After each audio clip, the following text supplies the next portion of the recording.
शकुंतला स्वर्ग की अप्सरा मेनका और ऋषि विश्वामित्र की पुत्री थी। ऋषि विश्वामित्र की तपस्या भंग करने देवराज इंद्र ने अप्सरा मेनका को भेजा था।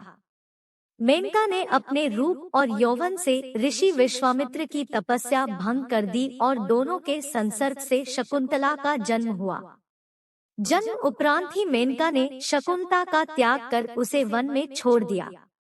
शकुंत नामक पक्षी से नवजात शकुंतला की रक्षा कर कण्व ऋषि अपने आश्रम ले आए और पक्षी के नाम पर उसका नाम शकुंतला रख दिया। आश्रम में ही शकुंतला का पालन पोषण हुआ। युवा होने पर शकुंतला अपनी मां मेनका की तरह ही रूपसी हुई। एक दिन आखेट खेलते हुए हस्तिनापुर नरेश दुष्यंत वन में आए और कण्व ऋषि के दर्शन की अभिलाषा में उनके आश्रम पधारे। द्वार से ही उन्होंने ऋषि को पुकारा।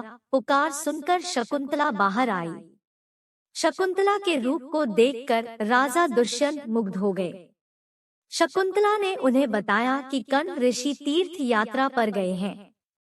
जब राजा दुष्यंत ने शकुंतला का परिचय मांगा तो शकुंतला ने बताया कि वह कण्व ऋषि की पुत्री है। कण्व ऋषि आजन्म ब्रह्मचारी थे।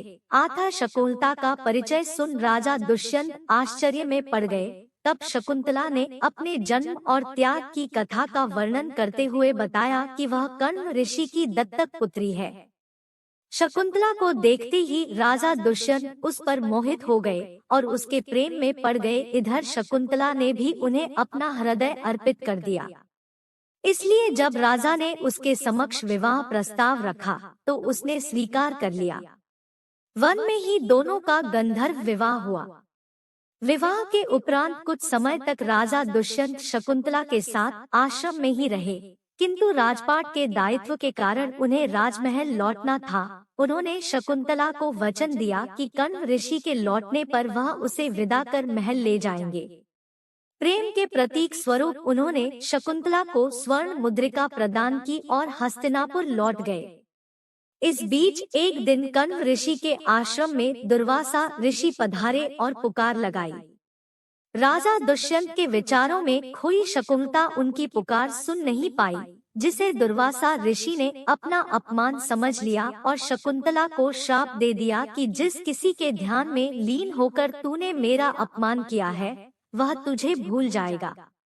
दुर्वासा ऋषि का श्राप सुनकर शकुंतला का ध्यान टूटा और वह अपने विचारों की दुनिया से बाहर आई। वह ऋषि के चरणों में गिर पड़ी और क्षमा याचना करने लगी। तब दुर्वासा ऋषि का हृदय द्रवित हुआ और उन्होंने कहा कि मैं अपना श्राप वापस तो नहीं ले सकता, किंतु तुम्हें ये आशीर्वाद देता हूँ कि तुम्हारे प्रेम का प्रतीक चिन्ह देखकर तुम्हारे प्रेमी को तुम्हारा पुनः स्मरण हो आएगा। समय व्यतीत हुआ और कण्व ऋषि तीर्थ से आश्रम लौट आए। उनके वापस आने के पूर्व ही शकुंतला गर्भवती हो चुकी थी। उसने कण्व ऋषि को राजा दुष्यंत और स्वयं के गंधर्व विवाह के संबंध में पूरी बात बता दी। कण्व ऋषि उससे बोले कि विवाहित कन्या का अपने पिता के पास रहना उचित नहीं है, उसे अपने पति के घर जाना चाहिए। और उन्होंने एक शिष्य के साथ शकुंतला को राजा दुष्यंत के पास भिजवा दिया। हस्तिनापुर जाने के मार्ग में राजा दुष्यंत द्वारा शकुंतला को दी हुई स्वर्ण मुद्रिका पानी पीते हुए सरोवर में गिर पड़ी और एक मछली द्वारा निगल ली गई। जब शकुंतला राजमहल पहुंची तो राजा दुष्यंत ने उसे पहचानने से इनकार कर दिया।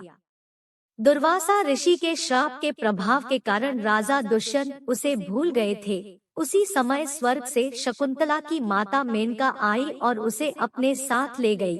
शकुंतला को कश्यप ऋषि के आश्रम में छोड़ वह वापस इंद्रलोक लौट गई। कश्यप ऋषि के आश्रम में ही शकुंतला ने एक सुंदर बालक को जन्म दिया।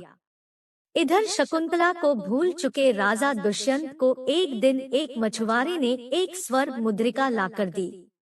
वह स्वर्ण मुद्रिका मछुआरे को उस मछली के पेट में से मिली थी जिसने वह मुद्रिका निगल ली थी। राज चिन्ह देखकर मछुआरा उसे राजा को लौटने आया था। मुद्रिका देखते ही राजा दुष्यंत की याददाश्त वापस आ गई और उन्हें शकुंतला के बारे में सब स्मरण हो गया। उन्होंने तुरंत सैनिकों को शकुंतला को ढूंढने भेजा, किंतु वे उसे ढूंढ न सके। स्वर्ग में देवासुर संग्राम छिड़ा हुआ था। देवराज इंद्र के निमंत्रण पर राजा दुष्यंत उनकी सहायता हेतु इंद्र की नगरी अमरावती गए। युद्ध में विजय होने के उपरांत वे आकाश मार्ग से वापस लौट रहे थे कि उन्हें कश्यप ऋषि का आश्रम दिखाई पड़ा और वे उनके दर्शन के लिए रुक गए। आश्रम के आंगन में राजा दुष्यंत एक सुंदर बालक खेलते हुए दिखा, जिसे देख उनका प्रेम उमड़ आया। वे उसे गोद में उठाने के लिए जैसे ही आगे बढ़े, शकुंतला की सखी ने उन्हें रोकते हुए कहा, राजन, इस बालक को न छुए, जो भी इसे छुएगा इसकी भुजा में बंधा काला धागा नाग बनाकर उसे डस लेगा। किंतु राजा दुष्यंत स्वयं को न रोक सके और बालक को अपनी गोद में उठा लिया। गोद में उठाते ही बालक की भुजा में बंधा काला धागा टूटकर गिर पड़ा। शकुंतला की सखी को ज्ञात था कि जब भी बालक का पिता उसे अपनी गोद में उठाएगा तो उसकी भुजा में बंधा काला धागा टूटकर गिर जाएगा। उसने जाकर शकुंतला को पूरी बात बता दी। शकुंतला राजा दुष्यंत के पास गई तो वे उसे पहचान गए। क्षमा याचना कर उन्होंने उसे राजमहल चलने को कहा। शकुंतला मान गई। फिर कश्यप ऋषि की आज्ञा लेकर वे हस्तिनापुर लौट आए। इस तरह दोनों की प्रेम कहानी पूर्ण हुई। दोनों के पुत्र का नाम भरत था, जो आगे चलकर एक पराक्रमी राजा हुआ और उसके नाम पर भारत का नाम भारतवंश पड़ा। तो यह थी राजा दुष्यंत और शकुंतला की प्रेम कहानी। ऐसी और वीडियो देखने के लिए हमारे चैनल को सब्सक्राइब करें और बेल आइकन को जरूर दबाएं, ताकि आने वाले वीडियो के नोटिफिकेशन आपको समय पर मिल जाए। अंत में एक बार फिर से आपका बहुत बहुत धन्यवाद।